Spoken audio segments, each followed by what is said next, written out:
சில வார்த்தைகளை நாம வேகமாய் தியானித்து நாம செபிப்போம். யோபுடைய புஸ்தகம் 19வது அதிகாரம் 25, 26, 27 வசனத்தை நாம் வாசிக்கலாம். என் மீட்பர் உயிரோடு இருக்கிறார் என்றும் அவர் கடைசி நாளில் பூமி மேலே நிற்பார் என்றும் நான் அறிந்திருக்கிறேன். இந்த தோல் முதலானவைகள் அழுகி போன பின்பும் நான் என் மாம்சத்தில் இருந்து தேவனை பார்ப்பேன். அவரை நானே பார்ப்பேன். அந்நிய கண்கள் அல்ல, என் கண்களே அவரை பார்க்கும். இந்த வாஞ்சையால் என் உள்ளிருதியங்கள் எனக்குள்ளே சோர்ந்து போய். கண்களை மூடி நாம் செபிப்போம். பரலோகத்தின் நல்ல பிதாவே, இந்த காலவெளியிலும் எங்களை தாழ்த்துடைய கரங்களை ஒப்புக்கொடுக்கிறார். பரிசுத்த ஆவியானவர் இந்த நேரத்தில் வெளிப்பட்டு எங்களோடு பேசும், இடைப்படும், தடையான எல்லாவற்றையும் மாற்றி போடும். கர்த்தர் உதவி செய்யும். அப்ப அடிமை தாழ்த்துகிறேன் இயேசுவின் நல்ல நாமத்தில் பிதாவே, ஆமென், ஆமென், அல்லேலூயா, ஆமென். யோபு சொல்லக்கூடிய ஒரு நல்ல ஒரு வார்த்தையை நாம் வாசிக்கிறோம். அவனுடைய பரிதாபமான நிலையில அவன் இருந்தாலும் அவன் குழாய் ஒரு வெளிப்பாட்டிலே அவன் சொல்லக்கூடிய ஒரு நல்ல ஒரு வார்த்தை. அல்லேலூயா. முதல் வசனங்களிலே 2 வார்த்தைகளை வாசிக்கிறோம். நீங்கள் எந்த மட்டும் என் ஆத்துமாவை வருத்தப்படுத்தி வார்த்தைகளினால் என்னை நொறுக்குவீர்கள். இப்பொழுது 10 தரம் என்னை நிந்தித்தீர்கள். நீங்கள் எனக்கு கடின முகம் காண்பிக்கிறதுனால் உங்களுக்கு வெட்கமில்லை. நான் தப்பி நடந்து மெய்யானதாலும் என் தப்பிதம் என்னோடு தானே இருக்கிறது. நீங்கள் எனக்கு விரோதமாக பெருமை பாராட்டி எனக்கு நிந்தையாக என்னை கடிந்து கொள்ள வேண்டும் என்று இருப்பீர்களாயில் தேவன் என்னை கவிழ்த்து தம்முடைய வலையை என் மேலே வீசினார் என்று அறியுங்கள். ஆமென். அவருடைய அங்கலாய்ப்பை நாம் அங்கே பார்க்கிறோம். அவன் பல வியாதியிலும் தன்னுடைய இழப்பிலும் தன்னுடைய நண்பர்கள் 4 பேர் வந்து ஆறுதலாக 7 நாள் இருந்தாலும் பிற்பாடு அவனை குறித்து இது தேவனால் வந்ததென்றும் நீர் பாவத்தினாலே நீருடைய மீறுதலினாலே தவறினாலே ஏற்பட்டது என்று அவர்கள் சொல்லி அவனை வேதனைப்படுத்துகிற நேரத்தில் அவனுடைய வாழ்க்கையில அவன் அவர்களை பார்த்து பேசுகிற ஒரு வார்த்தை. அல்லேலூயா. இதோ கொடுமை என்னை கூப்பிடுகிறேன் என்று கூப்பிடுகிறேன், கேட்பார் ஒருவரும் இல்லை. கூப்பிடுகிறேன், நியாய விசாரணை இல்லை. நான் கடந்து போக கூடாதபடி அவர் என் பாதையை வேலி அடைத்து என் வழிகளை எல்லாம் இருளாக்கி விட்டார். ஆமென். கர்த்தர் இதை எனக்கு செய்தார் என்று அவன் அப்படி சொல்கிறான். அது மட்டுமல்ல, அவனுடைய அங்கலாய்ப்பு அவன் சொல்கிறான், என்னிலிருந்து என் மகிமை அவர் உரிந்து கொண்டார். என்னிடத்தில் இருந்த மகிமை என்ன செய்தார்? உரிந்து கொண்டார். என் சிரசின் கிரீடத்தை எல்லாம் எடுத்து போட்டார். ஆமென். கிரீடத்தை எடுத்து போட்டார். அவர் என்னை 4 புறத்திலும் அவன் நாசமாக்கினார். கர்த்தர் என்னை 4 புறத்தில் என்ன செய்தாரோ? ஆமென். நான் அற்று போகிறேன், என் நம்பிக்கை ஒரு செடியை போல என்ன செய்தார்? பிடுங்கி போட்டார் என்று சொல்லி அவனுடைய அங்கலாய்ப்பை அவன் சொல்லுகிறான். அவனுடைய நிலைமையை நாம் இங்க பார்க்கும்போது, ஆமென், அல்லேலூயா, 12 என்று வாசிக்கிறோம். அவருடைய தண்டு படைகள் ஏகமாய் வந்து எனக்கு விரோதமாய் தங்கள் வழியை உயர்த்தி என் கூடாரத்தை சுற்றி பாளையம் இறங்கினார்கள். என் சகோதரரை என்னை விட்டு தூரப்படுத்தினார். முதல்ல யாரை தூரப்படுத்தினார்? எனக்கு அறிமுகமானவர்கள் எனக்கு அந்நியராய் போனார். யாரெல்லாம் எனக்கு நண்பர்களாக இருந்தாங்களோ அவங்களா என்னை விட்டு போயிட்டாங்க. பொதுவா அப்படிலாம் அதுதான் உலகம். அதுதான் என்னது, இன்னைக்கு நாம் இந்த தேசத்துல இருக்கிறோம், சம்பாதிக்கிறோம். ஒருவேளை எல்லாம் முடிச்சு நம்ம ஊருக்கு போகும்போது யாரும் நம்மளை வான்னு சொல்லவே மாட்டான், கிட்டவே வர மாட்டான். ஆள் இதோட முடிச்சு. ஆமென். இங்க இருக்க வரைக்கும் தான் உங்களுக்கு மரியாதை மதிப்பு. ஆமென். இல்ல அப்படி இல்லை, நம்ம மதிப்பாங்க, அப்படிலாம் சொல்லக்கூடாது. ஆமென், அல்லேலூயா, ஆமென். இங்க சொல்லுகிறார், என் பந்து ஜலங்கள் விலகி போனார்கள். என்னுடைய ரிலேட்டிவ்ஸ் எல்லாரும் என்னை விட்டு என்ன செய்யட்டான்? விலகி போயிட்டான். என் பிள்ளை போயிடுச்சு, என் சொத்து ஆயுசு எல்லாம் போயிடுச்சு, நான் வெறுமை ஆக்கப்பட்டுட்டேன், நான் வியாதியா எப்போ மரிப்பானுங்கிற நிலைமை ஆயிடுச்சு. அதனால என் பந்து ஜனங்கள் ரிலேட்டிவ்லாம் இப்போ எட்டி பார்க்கறது இல்லை, அவனை போயிட்டான், அவன் தொலைந்தான் என்று போயாச்சு. அல்லேலூயா. என் சிநேகிதர்கள் என்னை என்ன செய்தாங்க? மறந்து விட்டார்கள்.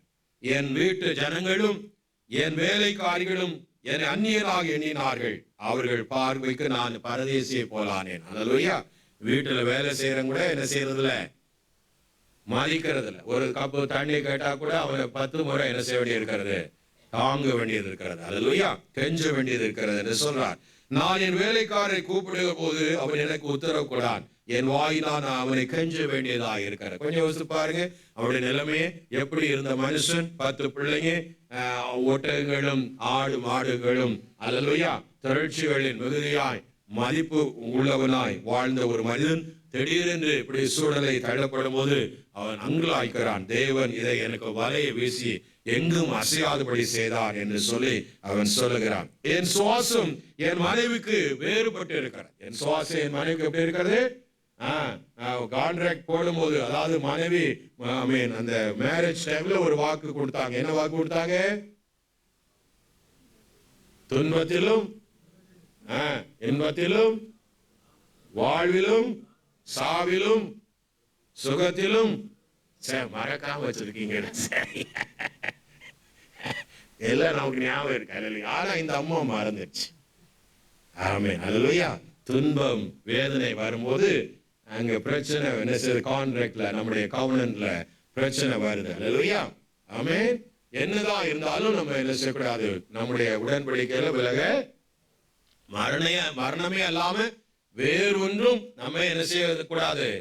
பிரிக்க கூடாது. நாம கணவன் மனைவி ஒன்றா இருக்கிறார் என்று வேதம் சொல்லுகிறது. அல்லேலூயா, ஆமென். அப்ப இங்க இந்த அம்மா, என் மனைவிக்கு என் சுவாசம் எப்படி இருக்கிறது? வேறுபட்டிருக்கு. எப்போ போவா தூசித்து விடும் என்று சொல்லி. சிறு பிள்ளைகளும் என்ன செய்கிறார்கள்? அசட்டை பண்ணுகிறார்கள். நான் எழுந்தால் அவர்கள் எனக்கு விரோதமாக பேசுறார். ஆமென். என் பிராண சிநேகிதர் எல்லாரும் என்னை வெறுக்கிறார்கள். நான் சிநேகிக்கிறவர்கள் எனக்கு விரோதிகளாய், என் எலும்போடு என் தோலோடும் என் மாம்சத்தை ஒட்டி கொண்டு இருக்கிறது. என் பற்களை மூட கொஞ்சம் மட்டும் என்ன இருக்கிறது? தோல் மாத்திரம் தப்பினது என்று சொல்லி அவன் சொல்லி அங்கலாய்க்கிறான். அல்லேலூயா. சில வேளையில நம்முடைய வாழ்க்கையில இப்படிப்பட்ட ஒரு நிலைமைக்குள்ளே போகாட்டாலும் நாம் சில அனுபவங்களுக்குள்ளே இப்படிப்பட்ட தனித்து விடப்படுகிற அனுபவங்களிலும் போக வேண்டிய சூழ்நிலைகள் வரலாம். அல்லேலூயா, வந்திருக்கும். ஆமென், அல்லேலூயா. கொஞ்சம் யோசிச்சு பாருங்க, நம்ம வேலை இல்லாத இருக்கிற நேரத்துல நம்ம எப்படி மக்கள் ட்ரீட் பண்ணாங்க, வேலை கிடைச்சவரை எப்படி ட்ரீட் பண்ணாங்க, அல்லேலூயா, என்பதையெல்லாம் நீங்க பார்த்தா உங்களுக்கு புரியும். ஆமென், அல்லேலூயா, ஆமென். தாவீது கூட 102ஆம் சங்கீதத்துல நாம வாசிக்கும் போது அவனும் சில அனுபவங்களில் அவன் பேசுகிறதை பார்க்கிறோம். 102ஆம் சங்கீதம். ஆமென். பாருங்க, என் ஆபத்து நாளிலே உமக்கு முகத்தை எனக்கு மறையாதிரும், உமது செவியை என்னிடத்திலே சாயும், நான் கூப்பிடுகிற நாளிலே எனக்கு அப்படி சொல்லிட்டு, ஆமென். 6ஆம் வசனத்துல சொல்கிறான், வனாந்திர நாரை கோப்பானேன், பாழான இடங்களில் தங்கும் ஆந்தையே போலானேன். பொதுவா நாரை எங்க இருக்கும்? வனாந்திரத்தில், தண்ணீர் உள்ள இடத்துல இருக்கும். ஆமென், அல்லேலூயா. ஆனா இந்த நாரை எங்க இருக்கு? ஆமென், தண்ணீரற்ற, ஆமென், ஏதாவது நிலம் தண்ணீர் வராதா என்று ஒரு ஏக்கத்துல இருக்கிறது போல தனித்து விடப்பட்ட நிலைமை. அல்லேலூயா, ஆமென். 7ஆம் வசனத்தில் சொல்கிறார், நான் நித்திரை இல்லாமல் வீட்டில் மேல தனித்து இருக்கும் குருவியை போல இருக்கிறேன். யாரு என்னன்னு கேட்கறதுக்கு ஆளே, தனித்து விடப்பட்டவனா இருக்கிறேன். ஆமென், அல்லேலூயா. நித்திரை இல்லாத ஒரு வாழ்க்கையா இருக்கிறேன். ஆமென், ஆமென், அல்லேலூயா. என் நாட்கள் சாய்ந்து போகிற நிழலை போல இருக்கிறது, புல்லை போல உலர்ந்து போகிறேன். அல்லேலூயா. 11ஆம் வசனத்துல அவன் சொல்லுகிறத நாம பார்க்கிறோம். ஆமென். நான் வாசித்த 69ஆம் சங்கீதத்திலும் அவருடைய நிலைமையை அங்க விளக்கி சொல்லுகிறத நாம பார்க்க முடியும், படித்தோம் இல்லைங்களா? 69 என்ன சொல்லுகிறது? ஆமென். 3ஆம் வசனத்துல, நான் கூப்பிட்டதினாலே இழைத்தேன், என் தொண்டை வறண்டு போயிற்று, என் தேவனுக்கு நான் காத்திருக்கையால் என் கண்கள் பூத்து போயிற்று. அல்லேலூயா. நிமித்தமில்லாமல் என்னை பகைக்கிறார்கள், என் தலைமயிரிலும் பகைக்கிறவர்கள் என் தலைமயிரிலும் வீணான எனக்கு சத்துருக்களாகி என்னை சங்கரிக்க வேண்டும் என்று இருக்கிறவர்கள் பலத்து இருக்கிறார்கள். நான் எடுத்துக் கொள்ளப்படுவதை நான் கொடுக்க வேண்டியதாக இருக்கிறது. அல்லேலூயா. இப்படி உமது நிமித்த நிந்தையை சகித்த இலட்சையின் முகத்தை மூடிற்று என்று அவர் சொல்லுகிறது பாருங்க. இப்படிப்பட்ட நெருக்கடியான ஒரு நிலைமைக்குள்ளே, ஆமென், யோபு போகிறதை நாம் இங்கே பார்க்கிறோம். ஆமென், அல்லேலூயா. இதுல நம்ம கவனிக்க வேண்டிய அந்த நேரத்துல அவன் வாழ்க்கையிலிருந்து வருகிற ஒரு வார்த்தையை நாம கவனிக்கணும். அல்லேலூயா, ஆமென். 23 சொல்லுகிறான், நான் இப்பொழுது ஆமென் சொல்லும் வார்த்தைகள் எழுதப்பட்டால் எப்படி இருக்கும்? நலமாய் இருக்கும். அவைகள் ஒரு புஸ்தகத்திலே வரையப்பட்டு ஆமென் அல்லது என்னென்னைக்கு நிலைக்க அவைகள் கருங்கலிலே ஒளிவெட்டுகளாக ஈய எழுத்துகளாகவும் பதிந்தா நலமாய் இருக்கும். அல்லேலூயா, எப்படி இருக்கணுமா? ஆமென், ஆமென், அல்லேலூயா, ஆமென். அது என்னென்னைக்கும் நிலைக்க அவைகள் கருங்கலினாலே ஒளிவெட்டாக ஈய எழுத்துக்களாய் பதிந்தால் எப்படி இருக்குமா? நலமாய் இருக்கும். ஆமென், அல்லேலூயா. அப்படி அங்கலாய்ப்புல சொல்லும்போது ஒரு வார்த்தையை சொல்லுகிறார். அல்லேலூயா, என் மீட்பர் எப்படி உயிரோடே இருக்கிறார் என்றும் அவர் கடைசி நாளிலே பூமி மேலே நிற்பார் என்று நான் அறிந்திருக்கிறேன். பாருங்க, அவர் தேவன் மேல் தான் பழி போட்டு சொல்ற, அவர் தான் என் மேல வலையை விரிச்சிட்டார், என அசைக்க முடியாது, என் தேவனே இந்த காரியத்தை எனக்கு பண்ணிட்டார் என்று அவர் சொன்னாலும், அல்லேலூயா, தேவனுடைய கரம் எனக்கு விரோதமாய் இருக்கிறது என்று சொன்னாலும், அந்த அவருடைய பாடுகளுக்குள்ளே போகும்போது அவருடைய உள்ள தேவனை தேட ஆரம்பிக்கிறது. அல்லேலூயா, ஏதாவது ஒரு வார்த்தை எனக்கு வெளிப்படாதா? அல்லேலூயா, அவர் தம்மை வெளிப்படுத்த மாட்டாரா என்று சொல்லி தன்னுடைய ஆத்துமாவை தேவனுக்கு நேரம் அவன் திருப்புகிறதை என்ன செய்ய முடிகிறது? பார்க்க முடிகிறது. அல்லேலூயா, அவன் அந்த ஆத்துமா அந்த வேதனைக்குள்ளும் பாடுகளுக்குள்ளும் போகும்பொழுது அவனுடைய ஆத்துமா ப்ரிப்பேர் ஆகுது. கர்த்தருடைய சமூகத்திலே ஒன்று சேர்வதற்கு என்ன செய்கிறது? ஒரு ஆயத்த நிலையில வரும்போது அவனுக்கு ஒரு வெளிப்பாடு வருகிறது, என் நேசர் உயிரோடு இருக்கிறார். கரங்களை எல்லாம் சொல்லாமா? ஆமென், அல்லேலூயா. நிறைய நீங்க கவனிச்சு பாருங்க, எப்பெல்லாம் தேவன் நம்மோட்ட இடைப்படுகிறான்னு பார்த்தா, அந்த சில பாடுகள்ல, சில நெருக்கங்கள்ல, சில பிரச்சனைக்குள்ளே நாம் கடந்து போய் கொண்டு இருக்கிற வேளையில நிறைய அழுத்தங்கள், மன அழுத்தங்களுக்குள்ளாய் நாம் கடந்து போகிற நேரத்துல நம்ம இருதயம் சுற்றி இருக்கிற ஜனங்களாலே எந்த ஒரு உதவியும் வராத நேரத்துல தனித்துடப்பட்ட நிலைமையில நம்ம ஒரே ஒரு சோர்ஸ், நம்முடைய தெய்வத்தை நம்ம நோக்கி பார்க்கிற நேரத்துல அந்த ஆத்துமா அந்த பரலோகத்தை நோக்கி பார்க்கிற வேளையில ஆமென் எங்கேயாவது தென்பட மாட்டாரா? அவன் அங்க நினைக்கிறான், நீ எனக்கு தென்பட மாட்டீரா என்று.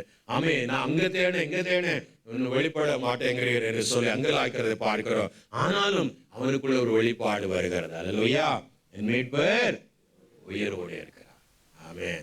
இன்னைக்கு உள்ள கிறிஸ்தவங்களை நீங்க கவனிச்சு பாத்தீங்கன்னா, ஆமென், அவங்களுக்கு தனிப்பட்ட ரீதியா தேவனோடு உள்ள ஒரு ஐக்கியம் இல்லாமலே இருப்பாங்க. பார்த்திருக்கீங்களா? தேவனுக்கு அவங்களுக்கு சம்பந்தம் இருக்காது. அறிவுபூர்வமா தேவனை அறிஞ்சிருப்பாங்க, இயேசு என் தேவன் என்கிற ஒரு அறிவுபூர்வமா இருப்பாங்க, நாலேஜ் பேஸ்ல இருப்பாங்க.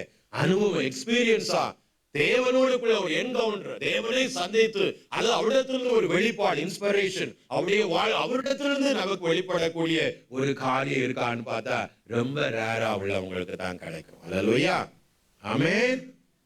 ஏன்னா அநேகர் இந்த பாடு பிரச்சனைனாலே அவங்களுக்கு தேவையில்லைன்னு தான் நினைக்கிறாங்க. ஏன் தேவன் நமக்கு அப்படிப்பட்ட பாடுகளிலும் பிரச்சனைகளை அனுமதி கொடுக்கிறார்? ஏன் அப்படிப்பட்ட பாடுகளை நம்மளை பழக்கு வைக்கிறார் என்று பார்த்தா, அவரை அறிகிற அறிவுல நம்ம இன்னும் என்ன செய்கிறது? வெளிப்பாடுகளில வளருவதற்காக. அல்லேலூயா.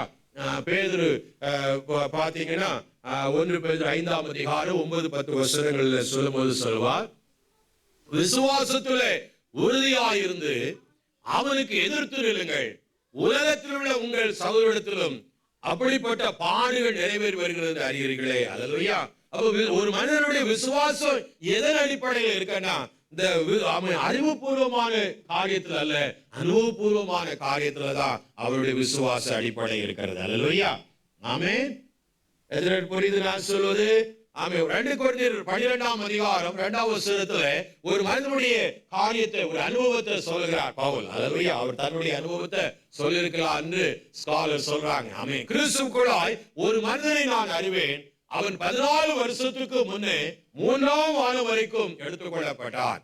அவன் சரீரத்தில் இருந்தானோ சரீரத்திற்கு புறமாய் இருந்தானோ அதை அறியேன், தேவன் அறிவார். அடுத்த வருஷம் சொல்கிறார், அந்த மனுஷன் பரதேசிக்குள்ளே எடுத்துக்கொள்ளப்பட்டு, பரலோகத்துக்குள்ளே எடுத்துக்கொள்ளப்பட்டு, 3ஆம் வானம் வரைக்கும் எடுத்துக்கொள்ளப்பட்டு, மனுஷன் பேசப்படாததும் வாக்குக்கு எட்டாததுமான வார்த்தைகளை கேட்டான் என்று அறிந்திருக்கிறேன். மேலான ஒரு அனுபவம். ஆமென், அல்லேலூயா. இப்படி ஒவ்வொரு பிள்ளைகள் ஏன் பவுலுக்கு அப்படிப்பட்ட அனுபவம்? அவன் பட்ட பாடு கொஞ்ச நஞ்சம் இல்ல. அல்லேலூயா. அவன் கடந்து போன ஆமென் பாடுகள் கொஞ்ச நஞ்சம் அல்ல. அல்லேலூயா. பிலிப்பியர் 3ஆம் அதிகாரத்துல சொல்லுகிறார், எப்படியாயினும் உம்முடைய உயிர்த்தெழுதலில் பங்கடைவதற்கு உம்முடைய பாடுகளிலே ஐக்கியப்பட்டு, அல்லேலூயா, உம்முடைய பாடுகளிலே ஐக்கியப்பட்டு அப்படின்னு சொல்லுகிறார். அல்லேலூயா. 10ஆம் வசனத்தை வாசிங்க.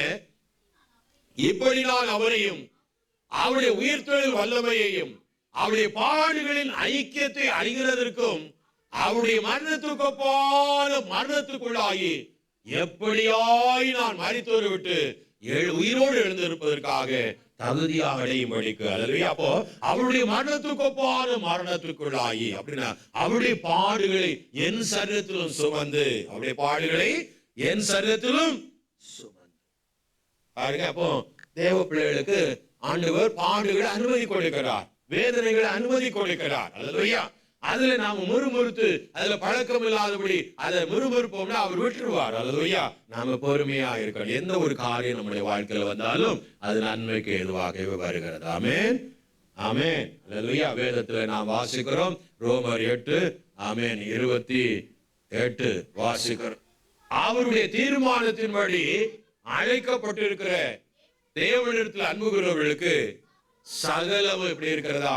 நன்மைக்கு எதுவாக இருக்கிறது. சகலமும் எப்படி இருக்கிறது? என்ன நன்மை நீங்க நினைக்கிறீங்க?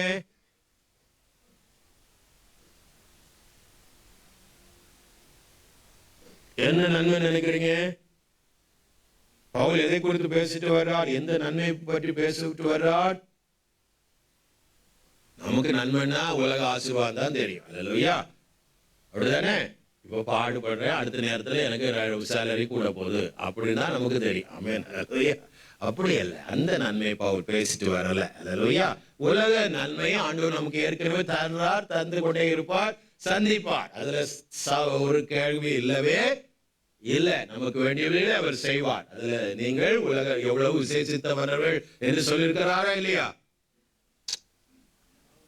ஆமென். 6ஆம் அதிகாரத்துல ஆண்டவர் மத்திய 6 சொன்னாரா, நீங்க எவ்வளவு இதெல்லாம் அஞ்ஞானிகள், நாம அஞ்ஞானிகளா? யாரெல்லாம் அஞ்ஞானிகளா இருக்கிறீங்க? நல்ல வேலையார் கை வைத்தலாமே. அல்லேலூயா. நாமெல்லாம் அஞ்ஞானி இல்ல. உலகத்தை தேடுற ஆட்கள் இல்ல. நம்ம தேடுறதெல்லாம் பரலோகம். நம்ம தேடுறதெல்லாம் யாரு? பரலோகம். அல்லேலூயா. அதனால நம்ம அஞ்ஞானிகளா இல்லாதனால நமக்கு என்ன உலகத்துல தேவை அதெல்லாம் ஆண்டவரால தர முடியும். அல்லேலூயா. நல்லா புரிஞ்சுங்க. அப்போ அவர் என்ன நன்மை பேச அடுத்த வசனத்துல 29 சொல்கிறார், நாம குமாரனுடைய சாயலிலே மறுரூபம் அடையும்படிக்கு தம்முடைய குமாரன் அநேக சகோதரருக்குள்ளே முதற் பேராளராய் இருக்கும் பொருட்டு தேவன் எவர்களை முன்குறித்தாரோ அவர்களை தமது குமாரனுடைய சாயல் ஒப்பாக்குவதற்கு முன்குறித்து இருக்கிறார். கரங்களை சொல்லாம பர்பஸ் என்ன? நாம இயேசுவை போல மாறணும். அல்லேலூயா. பர்பஸ் என்ன? இயேசு வரும்போது நம்முடைய விசுவாசத்துல நிலை நிற்கணும். அல்லேலூயா. அதான் கொஞ்ச கால பாடு அனுபவிக்கிறவங்கள ஆண்டவர் சீர்படுத்த பேதுரு பேசுற 5ஆம் அதிகாரம் 10ஆம் வசனத்துல அவன் கொஞ்ச காலம் பாடு அனுபவிக்கிறவங்கள சீர்படுத்துற அர்த்தம் பெர்ஃபெக்ட் ஆக்கி, உங்களை பெர்ஃபெக்ட் ஆக்கி, விசுவாசத்துல பெர்ஃபெக்ட் ஆக்கி, சிறப்படுத்துற அதான் சரி. அப்புறம் பலப்படுத்தி ஸ்ட்ரெங்தன் பண்ணி. அல்லேலூயா. அவன் சிறப்படுத்தினா ஸ்டேபிள் ஆக்கி, ஸ்டேபிள் ஆமா அலையாம அங்க விசுவாசம் ஒரு நாள் நிற்கும், இன்னொரு நாள் பறக்கும். அப்படி இல்லாம சிறப்படுத்தி பலப்படுத்தி என்ன செய்வாரா? நிலைநிறுத்துவார். அல்லேலூயா. ஆமென். இயேசுவே சொல்றா, மனுஷகுமாரன் வரும்போது பூமியிலே விசுவாசத்தை காண்பாரோ? ஆச்சரியமா கேட்கிறார். அல்லேலூயா. அப்படின்னா அந்த நாள் வரும்போது, வருகிற நாள் வர வர இக்கட்டு நெருக்கடிகள் எல்லாம் என்ன செய்யும்? கூடிட்டே வரும். தேவ பிள்ளைகளும் விதி விலக்கு கிடையாது. அதுக்குள்ள உலகத்துலதான் நாம இருக்கிறோம். நமக்கும் என்ன உண்டாயிருக்கும்? பாடு இக்கட்டுகள் உண்டாயிருக்கும். அல்லேலூயா. வேதனைகள் எரேமியால சொல்லலாம், யாக்கோபுடைய இக்கட்டின் நாட்கள், யாக்கோபுடைய இக்கட்டின் நாட்கள். இந்த வசனம் எரேமியா 20 ஆமென் 37 வாசிங்க. ஐயோ அந்த நாள் பெரியது, அதை போல் ஒத்த நாள் இல்லை. அது யாக்கோபுக்கு இக்கட்டு காலம், ஆனாலும் நீக்கலாக்கி ரட்சிக்கப்படுவான். பாருங்க, இன்னைக்கு யாக்கோப்புக்கு என்ன காலம் தான் ஆரம்பிச்சிருச்சு. நமக்கு இக்கட்டு வருங்க, வராம இல்ல. அல்லேலூயா. வேதத்துல நிறைய இருக்கு. சங்கீதம் 32:7 இக்கட்டுக்கு விலக்கி காத்து, 37-39 வசனத்துல இக்கட்டு காலத்தில் அவரே நமக்கு அடைக்கலம். ஆமே. 60ஆம் சங்கீதம் 11 இக்கட்டில் எங்களுக்கு உதவி செய்யும் என்று அவன் ஜெபிக்கிறான். அல்லேலூயா. 71:20 ஆமே, அநேக இக்கட்டுகளையும் ஆபத்துகளையும் கடந்து செல்ல எங்களுக்கு கிருபை தந்தீர். அல்லேலூயா. ஆமே. இப்படி பேசிட்டே போலாம். ஆமே. நல்ல செப்பனியா 1:15 சொல்லப்பட்டிருக்கிறது, அந்த நாள் இக்கட்டின் நாள். அந்த நாள் என்ன நாளும்? ஆமே, கொடிய காலம். அப்போ வர வர இந்த கொடிய காலங்கள் பெரிதா இருந்துட்டே இருக்கும். ஆமே. இந்த உலகத்தில் நமக்கு இருக்கிறதுனால இப்படிப்பட்ட இக்கட்டுக்குள்ளே நாம கடந்து போக வேண்டிய சூழ்நிலைகளும் வரலாம். ஆனா ஒண்ணு மறந்துடக்கூடாது, இப்பவே நம்முடைய இருதயம் சிறப்பட்டு வரணும். ஆமே. சின்ன சின்ன பாடுகள், சின்ன சின்ன காரியங்கள்ல சோர்ந்து போக கூடாது. அதுல பழக வேண்டும். அதுல என்ன செய்யணும்? பழக வேண்டும், நிலை நிற்க வேண்டும். அல்லேலூயா. அப்போ தேவ பிள்ளைகளாய் இருக்கிற நமக்கு ஆமே, சபைக்கு ஒரு ஆமே காரியம் உண்டு. ஆமே. அல்லேலூயா. வெளிப்படுத்தி 22:20 சொல்லுகிறது, ஆமேன் கர்த்தாவே வாரும். அல்லேலூயா. ஆமேன் கர்த்தராகிய இயேசுவே வாரும். அல்லேலூயா. அப்போ என் மீட்பர் உயிரோடு இருக்கிறார். அவர் சொல்ல ஒரு வார்த்தை, அவர் பூமி மேலே என்ன செய்வார்? வந்து நிற்பார். அல்லேலூயா. அப்போ இரண்டாவது சொல்கிறார், என் மாமிசம் இந்த தோல் முதலானவைகள் அழுவி போன பின்பும் நான் என் மாமிசத்தில் இருந்து அவரை பார்ப்பேன். அப்படின்னு என்ன அர்த்தம்? நான் உயிர்ப்பிக்கப்பட்டு அவரை பார்ப்பேன். அப்புறம் சொன்னார், அவரை நானே என்ன செய்வேன்? பார்ப்பேன். அந்நிய கண்கள் என் கண்களை அவரை இந்த வாஞ்சையால் என் உள் இருதயங்கள் எனக்குள்ள என்ன செய்கிறது? சோர்ந்து போகிறது என்று சொல்கிறார். அல்லேலூயா. பாருங்க, அப்படிப்பட்ட ஒரு வெளிப்பாடை பெற்ற ஒரு மனிதன் சோர்விலும் துக்கத்திலும் பாடுகளிலும் போகும்போது வெளிப்பாடு அவனுடைய ஸ்டேட்மெண்ட் நீங்க பாத்தீங்கன்னா, அவன் சொல்றான் 42ஆம் அதிகாரத்துல 5ஆம் வசனத்துல அவன் சொல்றது பாருங்க. 42ஆம் அதிகாரம் 5ஆம் வசனம். யோபு, என் நாவினால் உம்மை குறித்து கேள்விப்பட்டேன், இப்பொழுதோ என் கண்கள் உம்மை என்ன செய்கிறது? இவ்வளவு நாளும் ஒரு நாலேஜ் பூர்வமா தான் உம்மை கேள்விப்பட்டேன், இப்போது முகமுகமா நான் உம்மை தரிசிக்கிறேன். கரங்களுக்கு எல்லாம் சொல்லாமா? இந்த பூமியிலேயே அவரை தரிசிக்க முடியும். ஆமென். நாம் அவரை சந்திக்க முடியும். அல்லேலூயா. அவர் நமக்கு வெளிப்படுவார். ஆமென். பர்சனலான ஒரு எக்ஸ்பீரியன்ஸுக்குள்ள நம்மளால போக முடியும், தேவனோடு ஐக்கியப்பட முடியும். அப்படி ஐக்கியமா இருக்கிற ஒரு தேவ பிள்ளை தான் சொல்ல முடியும், ஆமென் கர்த்தாவே வாரும். ஐக்கியமா இந்த தேவனோடு பர்சனலான ரிலேஷன் இல்லாதவங்களுக்கு சொல்ல முடியாது. ஆமென். உங்களுக்கு தெரியுதுங்களா நான் சொல்ற? புரியுதுங்களா? ஆமென். பர்சனலான ஒரு என்கவுண்டர் ஆண்டவரோடு கூட இல்லாத உங்களுடைய வாழ்க்கையில ஆமென் அந்த ஆமென் கர்த்தாவே வாரும் என்று சொல்ல முடியாது. அல்லேலூயா. ஆமென். ஆமென். ஒரு முறை இயேசு ஆமென் ஒரு நல்ல ஒரு தம்பிகிட்ட பேச ஆரம்பித்தார். தம்பி, முன்பெல்லாம் நான் மட்டும்தான் உனக்கு நண்பனா இருந்தேன், நீ அநேக நேரங்களை எனக்கு என்ன செய்த? கொடுத்த, ஜெபித்த, பழகின. இப்போ உனக்கு அநேக நண்பர் ஆயிட்டாங்க, அநேக பேரை தெரியும். இப்போ உனக்கு என்ன இல்லை? எனக்கு செலவழிக்க நேரம் இல்லை. இதுதான் அநேக கிறிஸ்தவங்க வாழ்க்கை இன்னைக்கு. அல்லேலூயா. ஆரம்பத்தில் ரட்சிக்கப்பட்ட புதுசுல ஆண்டவரை தேடி எங்கெல்லாம் ஓடணும் கொஞ்சம் யோசித்து பாருங்க. அல்லேலூயா. தவளை அதையும் எடுத்துட்டு யார் அறியாத ஒரு இடத்துல போய் வாழை தோப்புகளில் அங்கெல்லாம் போய் ஜெபம் பண்ணது உண்டு. அல்லேலூயா. அப்படிலாம் ஜெபம் பண்ண நாம தனித்து ஓடி எங்கடா ஆண்டவர்கிட்ட பேச மாட்டோம்னு ஓடின நாட்கள். அல்லேலூயா. இப்ப அப்படியா இருக்கிறது? நாம நேரம் எல்லாம் எங்க போயிடுது? ஒரு கதையை போல கழித்து போட்டேன்னு சொல்ற அளவுக்கு மாறிடுச்சு. அல்லேலூயா. ஆமென். அங்கலாய்க்கிற ஜெபம் இல்லாத வாழ்க்கை. ஆண்டவர் என்ன சொன்னார்? லூக்கா 21:36 மனுஷகுமாரனுக்கு முன்பா நிற்க நீங்க பாத்திரவானா எண்ணப்படுவதற்கு எப்பொழுது என்ன செய்யுங்க? ஜெபம் பண்ணி விழித்து இருங்கன்னு சொல்லிட்டார். அல்லேலூயா. உங்க வாழ்க்கையில விழித்திருதல் இல்லாட்டா, ஜெப வாழ்க்கை இல்லாட்டா நீங்க போய் சேர முடியாது. யாரால ஜெபிக்க முடியும்? பர்சனல் வாழ்க்கையில தேவனோடுக்குள்ள ஐக்கியம் ஒரு உள்ள ஒரு மனிதனா தான் அவனால ஜெபிக்க முடியும். அதனால உங்க ஜெபம் எல்லாம் ஒரு 2 நிமிஷம் 3 நிமிஷம் தான்.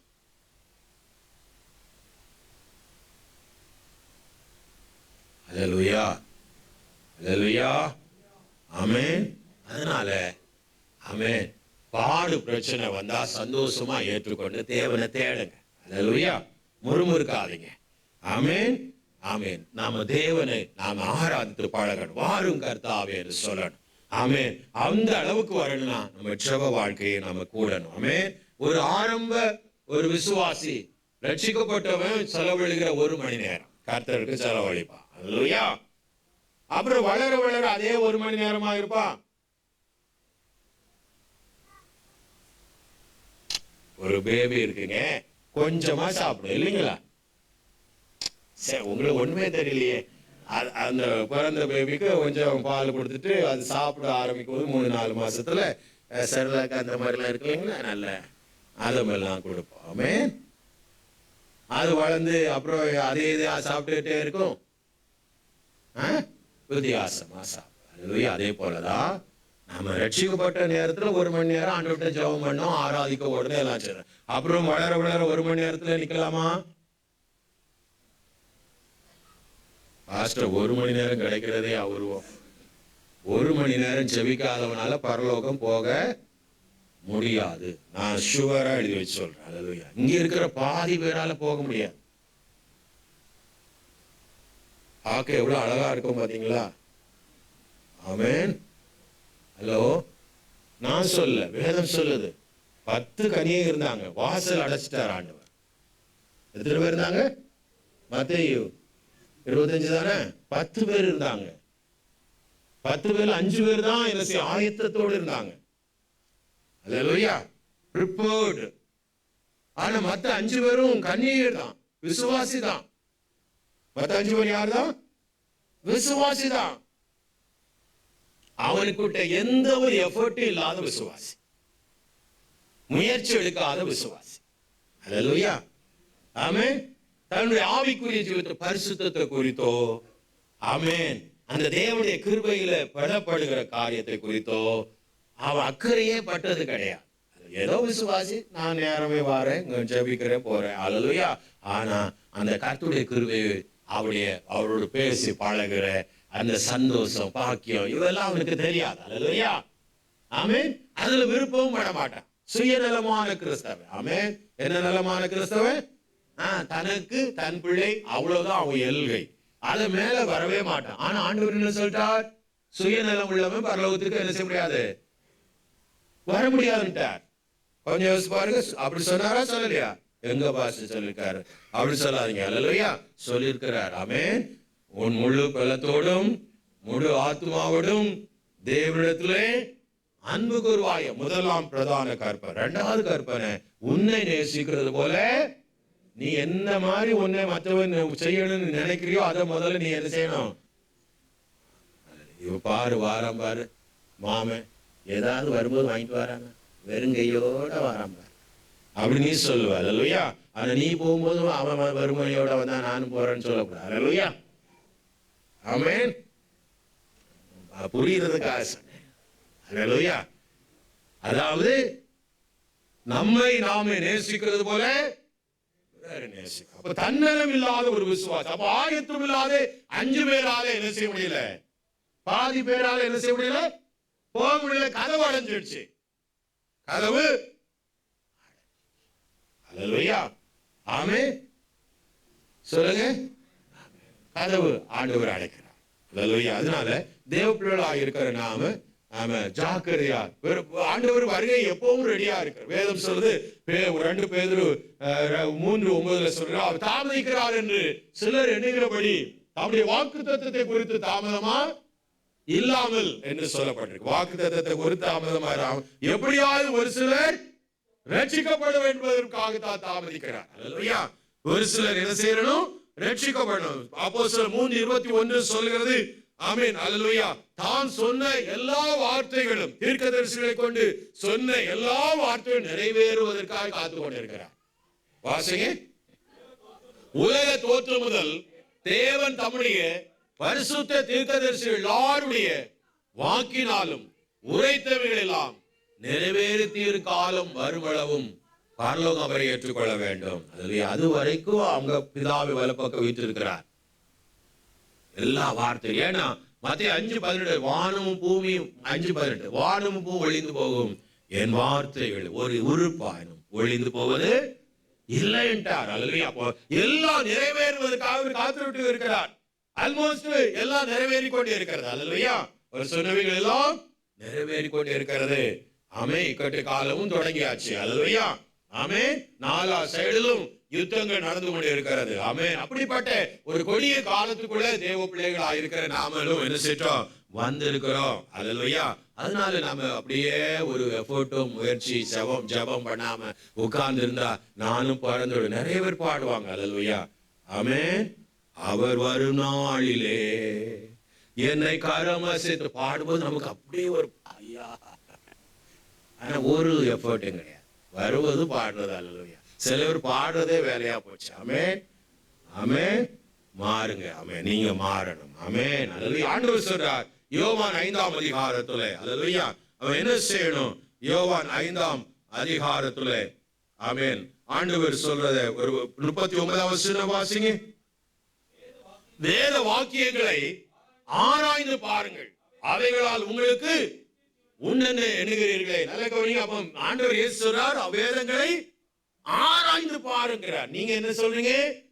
கலண்டர்ல காலையில ஒரு வசனத்தை வாசிட்டு போ அப்படின்னு. ஆமே. அல்லேலூயா. ஆண்டவர் நித்திய ஜீவனுக்குள்ள பிரவேசிக்க என்ன சொல்லிக் கொடுக்கிறார்? ஆராய்ச்சினா என்ன, ரிசர்ச்சர்ஸ்னா என்ன செய்வாங்க நமக்கு தெரியாது. அல்லேலூயா. ரிசர்ச்னா தோண்டி தன்னுடைய காரியத்துக்கு உள்ள எவிடன்ஸுக்காக தேடுவான். அல்லேலூயா. ப்ரூவ் பண்ணுவான்ல. ரிசர்ச்சர் தெரியுங்களா? இப்போ சரி இந்த ப்ராப்ளம் இருக்கிறதுனால தான் ஆஸ்துமா வருது அப்படின்னு சொல்றதுக்கு எவிடன்ஸ் அவன் தேடுறானா இல்லையா? மணிக்கூர் கணக்கா உட்கார்ந்து தேடி ரிசர்ச் பண்ணி இது இப்படியா சொல்லியிருக்கு அப்படி சொல்ல யார் யாரெல்லாம் இந்த மாதிரி டாபிக்க ரிசர்ச் ஆல்ரெடி பண்ணியிருக்கிறாங்க. அல்லேலூயா. ஆமா. நாங்க மாஸ்டர் டிகிரிலாம் படிக்கணும்னா ஒரு பேப்பர் சப்மிட் பண்ணோம். அல்லேலூயா. அதுக்கு பல யூனிவர்சிட்டிக்கு நாங்க நடையா நடந்தோம். ஆமே. சென்னை யூனிவர்சிட்டி, திருவண்ணாமலை யூனிவர்சிட்டி, அப்படி இப்படி பாரதிதாசன் எல்லா யூனிவர்சிட்டியும் போயிருக்கிறோம் ஒரு சப்ஜெக்டை கண்டுபிடிக்க. அல்லேலூயா. ஆமே. அதே போலதான் ஆண்டவர் சொல்றார் நீ ஆராய்ந்து பார். அப்படின்னா ஆராய்கிறதுக்கு நேரம் எடு, படி, வேதத்தை வாசிட்டு போயிடாத. நீதான் இப்படி சொல்ல. அப்ப இந்த 17:11 ஒரு சபையார் பெரோயா பட்டணத்தார் என்று வேதம் சொல்லுது. அந்த பட்டணத்தார் எப்படி இருந்தாங்கன்னா காரியங்கள் இப்படி இருக்கிறதா அந்த பட்டம் மனவாஞ்சியாய் வசனத்தை ஏற்றுக்கொண்டு காரியங்கள் இப்படி இருக்கிறதா தினந்தோறும் வேத வாக்கியங்களை என்ன செய்தாங்க?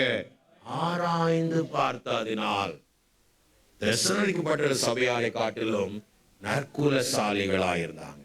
ஆராய்ந்து நமக்கு வேதம் வாசிக்கிறதுக்கு நேரம் இல்லைனாலும் போக முடியல. இல்லையா? 5 பேரால மேல என்ன செய்ய முடியல, போக முடியல. கதவு அடைச்சிருச்சு. அப்போ தாமதிக்கிறார் என்று சொன்னாலும் ஒரு நாள்ல வருவார். ஆமேன். ஆண்டவரே வேகமாய் வருகிறவர் இன்னும் கொஞ்ச நாளிலே வருவார், தாமதம் பண்ணார். அல்லேலூயா. வருகிறவர் இன்னும் கொஞ்ச காலத்திலே வருவார், தாமதம். ஏன் வேதத்தை ஆராய்ந்து பாரு? ஏன்னா வேதம் கிடைக்காத ஒரு காலம் வரும். ஆமோஸ் 8:12. ஆமென். வேதம் கிடைக்காத பஞ்சம் ஒன்று வரும். தேடி அலைவான், கிடைக்காது. அல்லேலூயா. ஏன்னா எல்லாம் டிலீட் பண்ணப்படும். அல்லேலூயா. ஹார்ட் காப்பி இருக்காது, சாஃப்ட் காப்பியும் இருக்காது, பிரிண்ட் பண்ணதுக்கு காப்பியும் இருக்காது. அல்லேலூயா. ஒரே ஒரு பட்டன் கொண்டு ஆர்டிபிஷியல் இன்டெலிஜென்ஸ் கொண்டு ஒரே ஒரு பட்டன் எல்லா நெட்ல இருந்தும் எல்லா சாஃப்ட்வேர்ல இருந்தும் கம்ப்யூட்டர்ல இருந்தும் இந்த இதை என்ன செஞ்சிடும் நான் நினைக்கிறேன். அப்படியா? ஆனா வேதம் கிடைக்காது. அல்லேலூயா. தேடி ஓடி அலைவான், கிடைக்காது. அது அந்த நாள் வருவதற்கு முன்னே ஆண்டவரிடத்துல ஆயத்தப்படுறேன்.